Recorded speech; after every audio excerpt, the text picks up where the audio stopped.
Now let's look at a question on the first law of thermodynamics. This is quite a lengthy question to look at. So you need to refer this figure over here. The question says when a system is taken from state A to B, so from A you go to B, in the figure shown, along the path ACB, along this path A, C and then to B, 84 kilojoules of heat flows into the system and the system does 32 kilojoules of works. So QACB along the path ACB, alright, it is plus 84 kilojoules, and work ACB is equal to plus 32 kilojoules. Now why plus? Because this is the heat that flows into the system and this is the work that comes out of the system. Now let's find out the first part of the question. The first part says how much will the heat that flows into the system along path ADB be if the work done is 10.5 kilojoules. Now before we go on to the first part, let's do a little bit of calculation for the path ACB. Now in going from A to B through the path ACB, we have the heat transfer and the work transfer. So we can very well apply the first law of thermodynamics, that is QACB is equal to, now the process takes place between point A to point B and we know that energy is a point function, so we will have UB minus UA. We will have UB minus UA plus WACB. So this is the delta U that we are talking about. Alright. So this is 84 is equal to UB minus UA plus 32. So this means that in going from A to B via ACB, the delta U ACB I can say, which is UB minus UA, this is 84 minus 32, which would be 52 kilojoules. Okay, so after this, now let's look at the first part of the system question that says how much heat will be there if the system follows the path ADB and the work done is 10.5 kilojoules. So let's do that. So the first part of the question, let us use some other color. Now we are taking the path ADB, that is this path.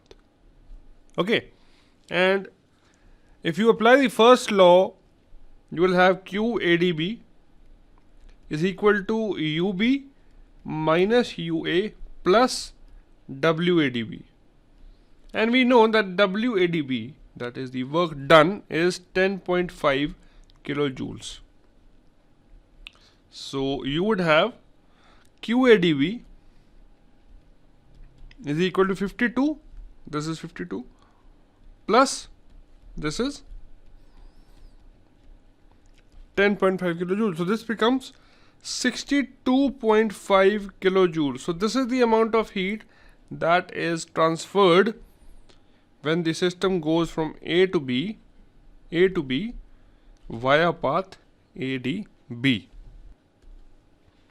Now let's look at the second part of the question that says when system is returned from B to A along the curved path, this is this path, alright, this is B and this is A, the work done on the system is 21 kilojoules. So this is something that we know. Okay, so we know, so this is work done on the system, so this would be negative work. So you would write, there is the second part, that work in coming from B to A, it is minus 21 kilojoules. Alright. Now, does the system absorb or liberate heat? And how much of the heat is absorbed or liberated? So we need to tell that in coming from B to A, the work done on the system is 21 kilojoules. How much will be the heat transfer that will be there? So now the process is B to A. So QB to A is equal to UA minus UB plus WBA. Now, why UA minus UB? But in the previous part we had UB minus UA. Now, this is nothing but the change in the internal energy, and change is always final minus initial.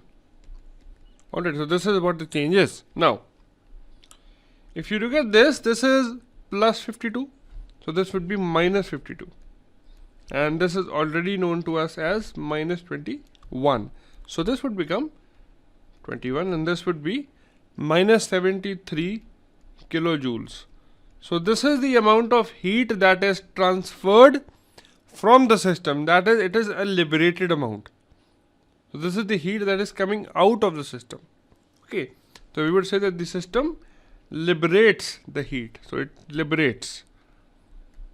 Alright, so now after this, let's move on to the third part, that is, if the value of U at A is 0 and the value of U at D is 42, find the heat absorbed in the process AD and DB.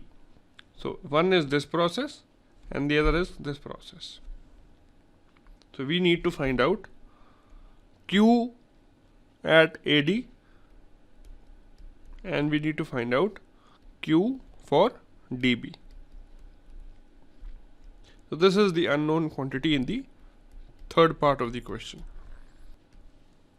Now let's find out the work that is done in going from the path ADB. Now when you reach A to B via ADB, the work done in ADB would be the work done in going from A to B first of all. So this is 1, and then going from D to B.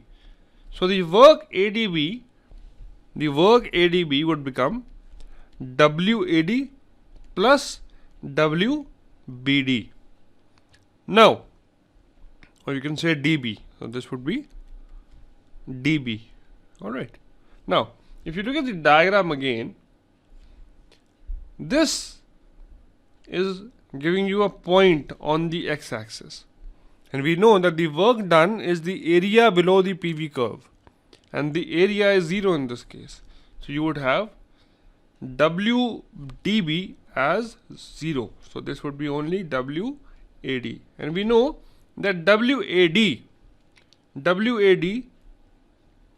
is 10.5. So this is 10.5 kilojoules. So this is something that we have easily found out. Now the question is that we need to find out the heat that is transferred in the process AD. So QAD would be nothing but UD minus UA plus WAD.